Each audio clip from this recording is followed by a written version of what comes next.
Hello dear viewers, अस्सलाम वालेकुम। आज की इस इम्पॉर्टेंट वीडियो में हम बीएसएन 5th सेमेस्टर के पीडियाट्रिक हेल्थ नर्सिंग के एक इम्पॉर्टेंट यूनिट को एक्सप्लेन करेंगे और उस यूनिट का नाम है nursing care of children with hematologic alteration.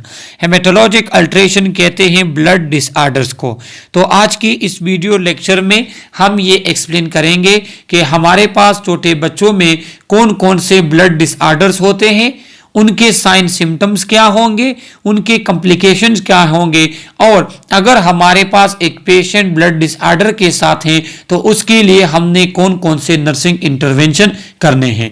इसी के साथ इस यूनिट के जो इंपॉर्टेंट पॉइंट्स हैं जो एग्जाम में आ सकते हैं तो हम उन पॉइंट्स को भी मेंशन करेंगे ताकि आने वाले एग्जाम्स में आपके लिए आसानी हो। इस यूनिट को हमने दो पार्ट्स में डिवाइड किया है। पार्ट फर्स्ट का वीडियो लेक्चर ऑलरेडी मेरे यूट्यूब चैनल पर मौजूद है। अब हम एक्सप्लेन करेंगे इस यूनिट के सेकंड पार्ट को। तो चलो स्टार्ट कर लेते हैं लेक्चर को। हमारे पास है एप्लास्टिक एनीमिया। एप्लास्टिक एनीमिया किसे कहते हैं? देखो, एनीमिया तो है, वो तो ब्लड डिसऑर्डर होता है जिसमें ब्लड की डिफिशियंसी होती है। अब एप्लास्टिक एनीमिया एक एनीमिया की टाइप है जिसमें क्या होता है, is a condition where injury to or abnormal expression of stem cells in bone marrow result in the production of inadequate number of erythrocytes, leukocytes and platelets. तो सबसे पहले तो आपको ये पता होना चाहिए जो कि हमारे ब्लड सेल्स हैं जिसमें एरिथ्रोसाइट रेड ब्लड सेल आते हैं, ल्यूकोसाइट हमारे पास व्हाइट ब्लड सेल आते हैं, और प्लेटलेट्स तो आपको पता है। तो ये जो 3 टाइप्स ऑफ सेल्स हैं ये बनते हैं बोन मैरो में। अब अगर किसी भी प्रॉब्लम की वजह से, चाहे वो जेनेटिक हो, चाहे वो ऑटो इम्यून हो, वो जिस तरह भी हो, अगर किसी भी प्रॉब्लम की वजह से किसी पेशेंट का, किसी पर्सन का बोन मैरो सही से ब्लड सेल नहीं प्रोड्यूस करता, नहीं बनाता, तो उस टाइप ऑफ एनीमिया को हम कहेंगे एप्लास्टिक एनीमिया। और इसमें कोई भी सेल बोन मैरो आपका पूरे मिकदार में नहीं बनाएगा, जिसके रीज़न बहुत से हो सकते हैं। चाहे कोई इंजरी हुई हो, चाहे कोई जेनेटिक हो, चाहे कोई ऑटो इम्यून हो, चाहे कोई उसमें चेंजेस म्यूटेशन आए हो, लेकिन एप्लास्टिक एनीमिया वाला जो पेशेंट होगा तो उसका बोन मैरो जो है वो नॉर्मल सेल्स नहीं बनाएगा, नॉर्मल से कम सेल बनाएगा। सही है। और नॉर्मली जो हमारी बॉडी होती है तो उसमें बोन मैरो में जो है वहां पे हमारे पास ब्लड सेल्स बनते हैं। सही है। इसके पास लिखा है कि कैन बी हेरिडिटी और एक्वायर्ड। ये हेरिडिटी भी होता है, पेरेंट्स से बच्चों में जाता है, या ये एक्वायर्ड भी होता है। एक्वायर्ड मतलब ये है कि एकदम से म्यूटेशन हो गई, एकदम से किसी को कैंसर हो गया, बोन मैरो कैंसर जो होता है, या कोई भी इंजरी वगैरह हो गई और बोन मैरो ने क्या किया, बोन मैरो ने ब्लड सेल प्रोडक्शन कम कर दी, तो उसको हम कहेंगे एप्लास्टिक एनीमिया। तो ये आप एमसीक्यूज के लिए इसकी डेफिनेशन जरूर याद रखिएगा। सही है। इसके बाद है कि the hereditary form of aplastic anaemia is Fanconi anaemia, is a rare autosomal recessive disorder that develop early in life and is accompanied by multiple congenital abnormalities। तो यहाँ पे इंपॉर्टेंट एमसीक्यूज ये भी है कि जो hereditary form of aplastic anaemia होता है उसको फेनकोनी एनीमिया भी कहते हैं। और ये हमारे पास क्या है, एक रेयर ऑटोसोमल रिसेसिव डिसऑर्डर है। ऑटोसोमल डिसऑर्डर उन डिसऑर्डर को कहते हैं जिसमें डिफेक्टिव जीन ऑटोसोम्स पे होगा, बॉडी क्रोमोसोम्स पे होगा। सही है। और रिसेसिव किसे कहते हैं कि वो अगर एलोन हो तो कोई डिजीज काज नहीं करेगा, तो 2 जीन होने चाहिए रिसेसिव ये डिजीज काज करने के लिए। ऑटोसोमल रिसेसिव इसे कहते हैं कि रिसेसिव हमारे पास एक डोमिनेंट जीन होता है, एक रिसेसिव जीन होता है। तो जो एनीमिया है फेनकोनी एनीमिया, ये क्या है, ये हमारे पास इसका जो डिफेक्टिव जीन होगा वो ऑटोसोम पे होगा और वो जीन रिसेसिव जीन है हमारे पास। सही है। बाकी जो है ऑटोसोमल रिसेसिव, ऑटोसोमल डोमिनेंट, ये आप लोग एफईसी में पढ़ चुके हैं। यहाँ पे एक्सप्लेन करेंगे तो हमसे हमारा ये टॉपिक रह जाएगा। तो क्या कहते हैं कि ये जो फेनकोनी एनीमिया है ये hereditary form of aplastic anaemia है। और ये क्या होता है, ये अर्ली लाइफ में डिवेल्प होता है और different type of congenital defects लेकर आता है। कंजेनिटल डिफेक्ट्स वो डिफेक्ट होते हैं जो बाय बर्थ हो। आप लोग पीडियाट्रिक हेल्थ नर्सिंग में और भी पढ़ेंगे, कंजेनिटल हार्ट डिफेक्ट होते हैं, बहुत से डिफेक्ट होते हैं। तो जो हमारे पास heredity form of aplastic anaemia है, उसको फेनकोनी इनीमिया भी कहते हैं, और ये ऑटोसोमल रिसेसिव है। ये दो बातें आप एमसीक्यूज के लिए याद रखिएगा। एप्लास्टिक इनीमिया में क्या है, the age of onset varies, कुछ में बचपन में पैदा हो जाते हैं, कुछ में लाइफ के साथ पैदा हो जाते हैं। जिस तरह मैंने आपको कहा कि ये हेरिडिटरी भी हो सकता है और एक्वायर्ड भी हो सकता है। Typically the first sign noted is increase bruising caused by the decreased number of platelets। देखो इनिशियली आपको कैसे पता चलेगा कि उस पर्सन के बॉडी पे क्या होते हैं, रेड वो धब्बे से स्टार्ट हो जाएंगे। आपको उसके सुर्ख धब्बे उसकी स्किन पे नजर आएंगे। कहाँ पे आप ब्लड लेते हो उसके बाद वो जगह क्या हो जाती है, रेड हो जाएगी। क्यों? वो इंटरनल ब्लीडिंग, वो स्किन के नीचे ब्लीडिंग को शो करता है। क्योंकि इस तरह के पेशेंट में क्या होता है, प्लेटलेट्स क्योंकि कम होते हैं तो ब्लड क्लॉट नहीं होता, इस वजह से उसके स्किन पे धब्बे से नजर आते हैं, ब्रूजिंग नजर आते हैं, और वो प्लेटलेट्स की कमी की वजह से। Vulnerability to infection because of decrease number of WBC। और इस तरह का जो पर्सन होता है वो इन्फेक्शन की तरफ ज्यादा वल्नरेबल होता है, उसको इजीली इन्फेक्शन हो सकते हैं। क्यों? क्योंकि एप्लास्टिक इनीमिया जो स्टार्ट में मैंने बताया, इसमें प्लेटलेट्स कम होते हैं तो उसके साथ WBC भी कम होते हैं। और अगर WBC कम हो, व्हाइट ब्लड सेल कम हो, ल्यूकोसाइट कम हो, तो इस कंडीशन में हमारा जो इम्यून सिस्टम है वो वीक होगा और एप्लास्टिक इनीमिया का पेशेंट इन्फेक्शन की तरफ ज्यादा चांसेस होते हैं कि उसको इजीली इन्फेक्शन हो जाए। When the RBC have decreased in number, the sign and symptom of anemia begin. That's pallor, weakness, difficulty breathing. क्या है कि अगर एप्लास्टिक इनीमिया में आरबीसी भी कम हो तो उस कंडीशन में आपके पास वो बंदा एनेमिक होता है, उसका स्किन कलर पेल होता है, उसके आईज पेल हो जाते हैं। इसके बाद क्या हो जाता है, उसका ब्रीथिंग में उसको डिफिकल्टी होती है, बॉडी में उसको वीकनेस होती है। क्यों? क्योंकि देखो अगर आपके पास आरबीसी नहीं है, हेमोग्लोबिन नहीं है, ऑक्सीजन आपका बॉडी में सही से नहीं होगा, ब्रीथिंग प्रॉब्लम हो सकती है। इसके साथ जो ऑक्सीजन नहीं है, सेलुलर रिस्पायरेशन कम होगा, आपके पास एनर्जी की कमी हो सकती है, वीकनेस हो सकता है। तो ये तीनों उन्होंने आपको दिए हैं कि अगर आपके पास प्लेटलेट्स कम है तो ब्रूसिंग होगी, वल्नरेबिलिटी टू इन्फेक्शन होगा किस कंडीशन में, अगर WBC कम है, और आरबीसी कम है तो आप क्या होगे, एनीमिक होगी। और क्या होगा कि इम्पेयर्ड ग्रोथ एंड डेवलपमेंट आपकी इम्पेयर्ड होगी। तो वो तो सिंपल बात है कि अगर आप में ब्लड सेल्स ही नहीं बन रहे, आप इन्फेक्शन से खुद को कंट्रोल ही नहीं करते, तो आप में क्या हो जाता है, ग्रोथ एंड डेवलपमेंट आपकी इम्पेयर्ड हो जाती है। अब एप्लास्टिक इनीमिया में हमने कहा कि हमारे पास ब्लड सेल्स की कमी आ जाती है, तो वो कितना आती है कि हम कहते हैं कि ये बंदा जो है ये एप्लास्टिक एनीमिक हो सकता है। तो उसके लिए क्राइटेरिया ये है कि अगर सीवियर एप्लास्टिक इनीमिया में अगर न्यूट्रोफिल 2 मल्टीप्लाई बाई 10⁻⁹ सेल्स पर लीटर, अगर 2 मल्टीप्लाइड 10⁻⁹ सेल्स पर लीटर, अगर इससे आपके पास न्यूट्रोफिल्स कम हो जाए, जो कि हमारे पास WBC के एक टाइप्स हैं, तो हम कहते हैं कि ये बंदा जो है एप्लास्टिक एनीमिक हो सकता है। प्लेटलेट्स की तादाद आपके पास इससे कम होगी 50 मल्टीप्लाई बाई 10⁻⁹ सेल्स पर लीटर। इससे प्लेटलेट्स की तादाद अगर कम होती है पर लीटर, देखो 1 लीटर ब्लड में अगर 50 और इसके साथ 9 सिफर लगा ले, इतने प्लेटलेट्स से कम है तो हम कह सकते हैं। इसके बाद रेटिकुलोसाइट हमारे पास आरबीसी अगर जो हमारे पास क्या है कि 0.5% से अगर वो कम है, या बोन मैरो सेलुलरिटी जो हमारी है कि वो 20% से कम है, मतलब वो 20% से उसका फंक्शन कम है कि वो सेल बनाए, 20% से कम सेल वो बनाए, तो ये तमाम जो कंडीशन होते हैं तो ये इस चीज़ को डिनोट करते हैं कि ये पर्सन सीवियर एप्लास्टिक इनीमिया का शिकार है।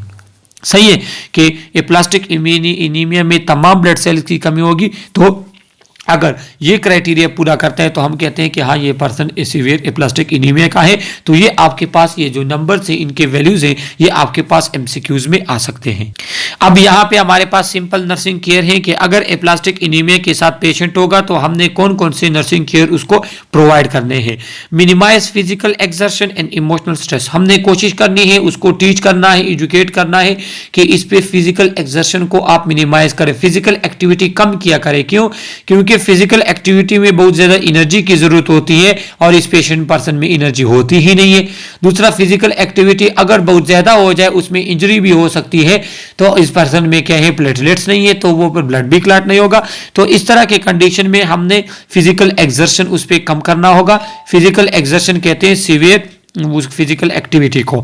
इमोशनल स्ट्रेस कम करना होगा। क्यों? क्योंकि इमोशनल स्ट्रेस भी इंसान को एनीमिया की तरफ लेकर जाता है। सही है। इसके बाद anticipate and assist in those activity of daily living that may be beyond child tolerance. देखो, जब एक बच्चे को एनीमिया होगा, एप्लास्टिक एनीमिया, तो उसका एक्टिविटी टॉलरेंस कम हो जाएगा बॉडी की वीकनेस की वजह से। तो हमने चेक करना है कि ये बच्चा जो है, ये हमारे पास कौन सी एक्टिविटी इसके टॉलरेंस में है, कौन सी एक्टिविटी इसके टॉलरेंस के बाहर है। मतलब ये है कि अगर इस तरह का बच्चा है और वो पैदल 20 मिनट 30 मिनट तक नहीं जा सकता स्कूल के लिए, तो हमने फिर उसके पेरेंट्स को कहना है कि आपने फिर इसको ड्रॉप करना है। क्यों? क्योंकि इससे वो थक जाता है और ऑलरेडी वो वीकनेस है उसमें। तो इस तरह हमने क्या करना है, पेशेंट को असिस्ट करना है कि कौन सी एक्टिविटी, फिजिकल एक्टिविटी उसके टॉलरेंस के बियॉन्ड है। Provide play activity that promote rest and quite but prevent boredom and withdrawal. क्या करना है कि हमने बच्चे को और उसके पेरेंट्स को एजुकेट करना है, टीच करना है कि आप वो फिजिकल एक्टिविटी, स्पोर्ट्स एक्टिविटी बच्चा करे जिसमें उसको थकावट इतनी नहीं होती। क्योंकि अगर स्पोर्ट्स इस तरह होगा, फिजिकल एक्सर्शन इस तरह होगी कि थकावट होगी तो प्रॉब्लम बनेगी। तो हमने उसको इस तरह की एक्टिविटीज का कहना है, प्ले एक्टिविटी का, कि जिससे उसकी रेस्ट और उसकी कामनेस प्रमोट हो, लेकिन इस तरह एक्टिविटी भी ना हो कि वो बच्चा बोर हो जाए। मतलब आपने उसको बिठाया हुआ है कि बस ये चीज़ आप सामने देखे, तो वो देख देख कर जो है ना आखिर बोर हो जाता है। तो एक्टिविटी इस तरह भी होगी कि बच्चा फ्रेश भी हो, लेकिन इतनी सख्त एक्टिविटी भी नहीं होनी चाहिए कि उसकी एनर्जी ज़्यादा यूज़ हो, इसके मसल्स ज़्यादा यूज़ हो। इसके बाद encourage parents to remain with children, और पेरेंट्स को क्या करना है, हमने इनकरेज करना है कि वो अपने बच्चों के साथ रहे, उसको इमोशनल सपोर्ट करे ताकि बच्चा स्ट्रेस में ना हो, ताकि बच्चा क्या करे, वो उसमें एंजाइटी वगैरह में ना हो। तो क्योंकि इस तरह का बच्चा ऑलरेडी वीक है और अगर आप इसको हॉस्टल भेज देते हो, खुद से दूर करते हो, इमोशनल स्ट्रेस वगैरह अगर उसको होता है तो उसकी कंडीशन और भी खराब हो सकती है। सेकंड, हमने क्या करना है, इंक्रीज ऑक्सीजन टू टिश्यू, उसके टिश्यू की तरफ ऑक्सीजन को बढ़ाना है। किस तरह? Position for optimum air exchange, हमने उस पर्सन की इस तरह पोजीशन रखनी है कि उसके एयर एक्सचेंज ऑप्टिमम हो, मतलब बिल्कुल फ्लैट हमने उसको नहीं छोड़ना ज़्यादा टाइम के लिए, वो सिटिंग कंडीशन में, फोल्डर कंडीशन में हो, ताकि उसको ब्रीथिंग में आसानी हो, इजीली वो ब्रीथिंग दे सके। क्यों? क्योंकि देखो, जिस तरह हमने पढ़ा ना कि प्लास्टिक एनीमिया में आरबीसी की तादाद कम हो जाती है, तो ऑक्सीजन फ्लो आपके बॉडी में कम होगा। अगर ऑक्सीजन फ्लो आपके बॉडी में कम होगा तो आपके पास टिश्यू की ऑक्सीजन को हमने बढ़ाना है। एक तो पेशेंट की प्रॉपर पोजीशनिंग के साथ, दूसरा administer supplemental oxygen if needed. देखो, अगर हमारे पास बच्चा इस तरह है कि उसको ऑक्सीजन की ज़रूरत है तो हम क्या करेंगे, उसको बाहर से ऑक्सीजन प्रोवाइड करेंगे।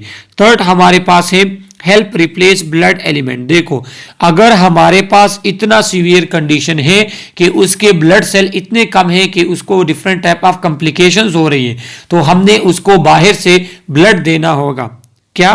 कि उसमें हमारे पास ब्लड एडमिनिस्टर करेंगे, पैक सेल हम एडमिनिस्टर करेंगे जिसमें सिर्फ ब्लड सेल्स होते हैं, प्लेटलेट्स हो गए, तो ये ब्लड सेल्स हमने उसको एडमिनिस्टर करने हैं ताकि एप्लास्टिक एनीमिया की वजह से जो उसके बॉडी में ब्लड सेल्स नहीं बनते, तो वो नहीं बनते, तो हर ब्लड सेल का अपना काम होता है, तो उस काम के लिए हमने फिर उसमें ब्लड सेल्स जो है वो हम एडमिनिस्टर करेंगे ताकि वो जो डिफिशियंसी है उसको रिप्लेस किया जाए। तो ये इंटरवेंशन है प्लास्टिक एनीमिया के, और ये आप एमसीक्यूज के लिए इस पूरे स्लाइड्स को याद रख लें। फोर्थ, हमारे पास है promote adequate intake of iron rich food, वो फूड जिसमें आयरन होता है तो उसको हमने प्रोमोट करना है कि वो ज्यादा से ज्यादा ले। क्यों? क्योंकि आयरन जो है वो आरबीसी की फॉर्मेशन करेगा और इस तरह का पर्सन, बच्चा हमारे पास एनीमिक नहीं होगा। Encourage exclusive breast feeding for infant for 4 to 6 months after birth. देखो, बच्चा जो हमारे पास होता है वो 4 से 6 महीने महीनों तक हो तो हमने क्या करना है, उसको ज़्यादा से ज़्यादा मदर मिल्क देना है। क्यों? क्योंकि वो आयरन रिच होता है और इससे बच्चे को आयरन डिफिशियंसी नहीं होगी। Second, diet rich with food source of iron, meat, liver, fish, egg yolk, green leafy vegetable, nuts, whole grain, iron fortified infant cereal and dry cereal. क्या है कि अगर हमारे पास बच्चा जो है वो इतना बड़ा है कि वो खुराक वगैरह कर सकता है तो हमने वो तमाम चीज़ें उसको देनी होगी जो आयरन रिच होती हैं, ताकि बच्चे के बॉडी में आयरन सफिशेंट मिकदार में मौजूद हो और वो उसकी नीड को पूरा कर सके आरबीसी की फॉर्मेशन में। सही है। और इसी तरह जो हमारे पास बच्चों के डिफरेंट टाइप ऑफ फार्मूलाज होते हैं, सिरलैक वगैरह ये चीज़ें हो गई, तो उसमें भी आयरन की मिकदार ना सफिशिएंट होनी चाहिए ताकि वो उसके बच्चे के बॉडी को प्रॉपर आयरन प्रोवाइड कर सके। Feed milk as a supplemental food in infant diet after solid age begin.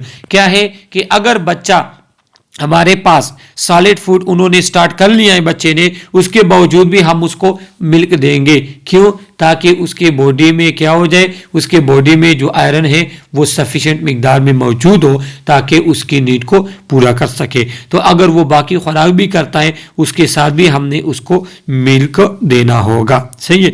Administer iron preparation is prescribe. देखो, अगर हमारे पास बच्चे को खुराक में क्या आयरन नहीं मिलता तो हमने उसको क्या करना है, आयरन देना है। एक खाने के बाद दूसरे खाने से पहले इसके दरमियान में हम उसको आयरन प्रोवाइड करेंगे। आयरन कंटेनिंग हमारे पास जो टेबलेट्स हो गए, जो हमारे पास क्या सिरप वगैरह हो गए। एडमिनिस्टर विथ फ्रूट जूस और मल्टीविटामिन, हम उसको फ्रूट जूस वगैरह देंगे, मल्टीविटामिन देंगे जो आयरन की कमी को भी पूरा करता है और आयरन की एब्जॉर्प्शन में हेल्प देता है। इसके बाद हमारे पास है do not give with milk और एंटासिड। क्या करना है कि हमने आयरन को मिल्क के साथ या एंटासिड के साथ नहीं देना, क्योंकि ये आयरन की एब्जॉर्प्शन को प्रिवेंट करते हैं, डिक्रीज करते हैं।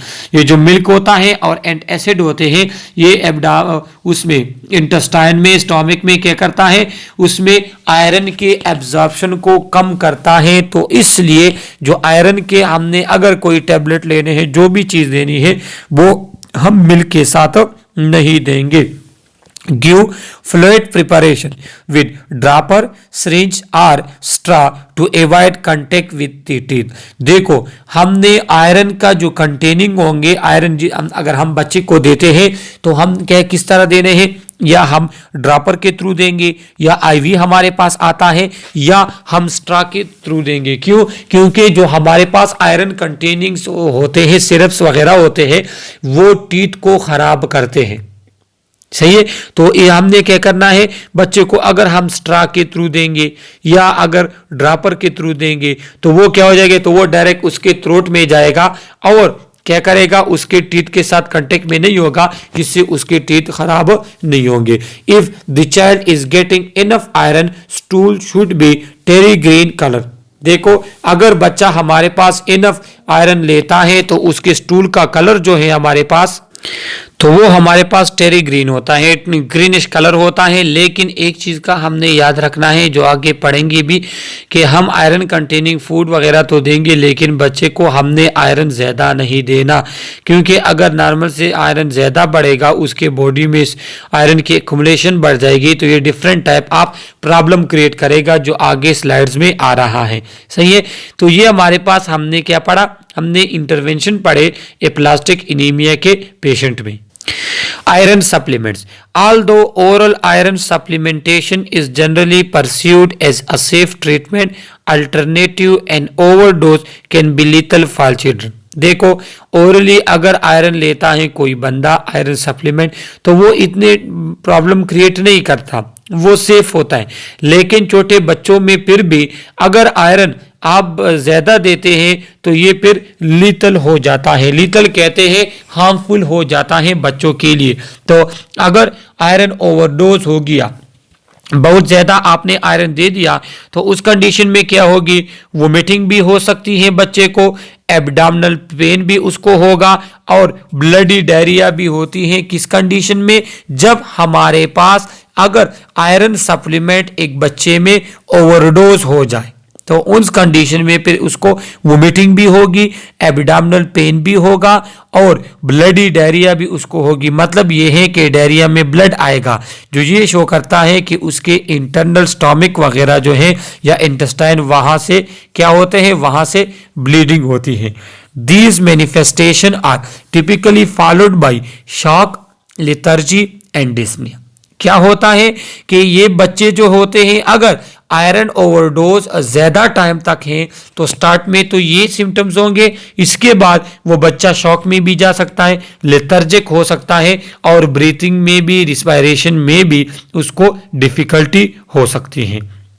Often the child will appear to improve before the onset of severe metabolic acidosis, coma and death। और इसकी जो सीवियर कंडीशन होंगे ओवरडोज के, तो वो क्या होगा, मेटाबॉलिक एसिडोसिस हो सकती है, बच्चा कोमे में भी जा सकता है और उसकी डेथ भी हो सकती है, क्योंकि शॉक में चला गया है, डायरिया उसको हो रहा है, उससे वो कोमे में भी जा सकते हैं और उसकी डेथ भी हो सकती है। लेकिन ये सीवियर कंडीशन होता है और इस कंडीशन तक पहुंचने से पहले बच्चा अक्सर रिकवर हो जाता है, क्योंकि हम जो आयरन सप्लीमेंट होते हैं वो हम रोक देते हैं या कम कर देते हैं ताकि जो ओवरडोज का इफेक्ट हो वो हमारे पास कम हो जाए या खत्म हो जाए। लेकिन आयरन सप्लीमेंट अगर ओवरडोज होगा तो पहले ये सिम्टम होंगे, उसके बाद ये प्रॉब्लम्स होगी और एंड में ये प्रॉब्लम भी हो सकती है, लेकिन इससे पहुंचने से पहले बच्चा अक्सर इंप्रूव हो जाता है। सही है, और ये फिर आप एमसीक्यूज के लिए याद रख लें, क्योंकि इससे वो एमसीक्यूज लेकर आ सकते हैं कि अगर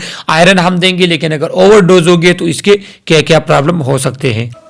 यहाँ पे एक इंपॉर्टेंट और एमसीक्यूज वाली बात कही है इन्होंने कि urgent treatment is essential and include flushing out unabsorb pills, administration of Desferal and supportive therapy. क्या करना है कि हमने जो एक्स्ट्रा हमारे पास आयरन होगा उसको फ्लश आउट करना है बॉडी से। उसके लिए हमने क्या करना होगा, डिस्फ्रेल यूज कर सकते हैं। डिस्फ्रेल हमारे पास एक ऐसा मेडिसिन है जो क्या करते हैं, जो एक्स्ट्रा आयरन को एब्जॉर्ब कर लेता है, जो हमारे बॉडी में एक्स्ट्रा आयरन है उसको एब्जॉर्ब कर लेता है और हमारे पास जो आयरन ओवरडोज होता है वो नॉर्मल तक आ जाता है। तो ये हमारे पास क्या है, आयरन सप्लीमेंट है कि अगर आयरन सप्लीमेंटेशन आपके पास ज्यादा हो जाती है, ओवरडोज हो जाते हो, तो ये प्रॉब्लम आप में हो सकती है। अब हमारे पास है ब्लड ट्रांसफ्यूजन, तो ये इंपॉर्टेंट है और हमने अभी पढ़ा भी था कि हमारे पास अगर ब्लड सेल्स की कमी होती है तो एंड हमारे पास क्या होता है, ब्लड ट्रांसफ्यूजन होती है, तो कि हम बाहर से बच्चे को, बाहर से पेशेंट को जो क्या करे, उसको ब्लड प्रोवाइड करे ताकि उसकी जो ब्लड सेल्स की कमी है वो पूरी हो जाए। लेकिन ब्लड ट्रांसफ्यूजन में एक नर्स की क्या रिस्पॉन्सिबिलिटी होगी, तो वो अभी हम पढ़ते हैं कि positively identify donor and recipient blood types and group before transfusion is begin, verify with one another nurse और फिजिशियन। क्या करना है कि ब्लड ट्रांसफ्यूज करने से पहले हमने पेशेंट को आइडेंटिफाई करना होगा, उसका ब्लड ग्रुप भी आइडेंटिफाई करेंगे कि कौन सा ब्लड ग्रुप है, किस बच्चे को लगाना है, कितनी मिकदार लगानी है और उस बच्चे का ब्लड ग्रुप क्या है और जो ब्लड लगाना है उसका ब्लड ग्रुप क्या है। तो ये चीजें हमने कंफर्म करनी है और इसके लिए हम डबल चेक भी करते हैं, या दूसरे नर्स को से कंफर्म करते हैं या फिजिशियन से। क्यों, देखो अगर ब्लड आपके पास किसी गलत ग्रुप का आपने पेशेंट को लगा लिया तो थोड़ा सा ब्लड उसमें बहुत से प्रॉब्लम क्रिएट कर सकता है या ताकि उसकी डेथ भी हो सकती है। तो ब्लड ट्रांसफ्यूजन जो है वो क्या है, वो हमारे पास इंतहाई वो है क्रिटिकल, वो होता है, एडमिनिस्ट्रेशन होती है, क्रिटिकल ये सिचुएशन है। तो इस कंडीशन में आपसे कोई भी गलती नहीं होनी चाहिए ब्लड ट्रांसफ्यूजन के दौरान। Transfuse blood slowly for first 15 to 20 minute remain with patient. देखो जब हम ब्लड प्रोवाइड करते हैं, ब्लड ट्रांसफ्यूज करते हैं, तो पेशेंट में अक्सर कभी कभार रिएक्शन शो हो जाती है। तो सबसे पहले हमने 15 to 20 मिनट्स तक वो ब्लड स्लो ट्रांसफ्यूज करना है। सही है, ब्लड को लगाने को, पेशेंट को जब हम ब्लड लगाते हैं इसको कहते हैं ट्रांसफ्यूजन। सही है कि कितने ब्लड ट्रांसफ्यूज हो गया। सही है, तो हमने सबसे पहले स्लो ट्रांसफ्यूज करना है। क्यों, क्योंकि अगर हमारे पास कोई रिएक्शन होता है तो उसको हम इजीली रिवर्स कर सके। सेकेंड क्या होती है, इन इवेंट ऑफ साइन और symptom stop transfusion immediately, maintain patent IV line, notify physician. क्या है कि अगर हमारे पास साइन एंड सिम्टम अपेयर होते हैं तो हमने ट्रांसफ्यूजन को रोकना है और हमने पेशेंट की आईवी लाइन को मेंटेन रखनी है और डायरेक्टली हम फिर नॉर्मल सेलन वगैरह देते हैं या कोई उसके रिएक्शन में हम एविल डेक्सा दिया, कोई स्टेरॉइड वगैरह दिया, वो फिर फिजिशियन जो प्रिस्क्राइब करेगा वो हम मेडिसिन देंगे, लेकिन उस कंडीशन में अगर हमारे पास कोई रिएक्शन होता है। इसके बाद insert urinary catheter to monitor hourly output, और हमने यूरिन कैथेटर पेशेंट को होना चाहिए ताकि हार्ली उसका हर घंटे उसका क्या हो, यूरिन आउटपुट को नोट किया जा सके। Monitor for evidence of shock, कोई हमने शॉक के लिए भी मॉनिटर करना है कि उसको कोई शॉक तो नहीं होता।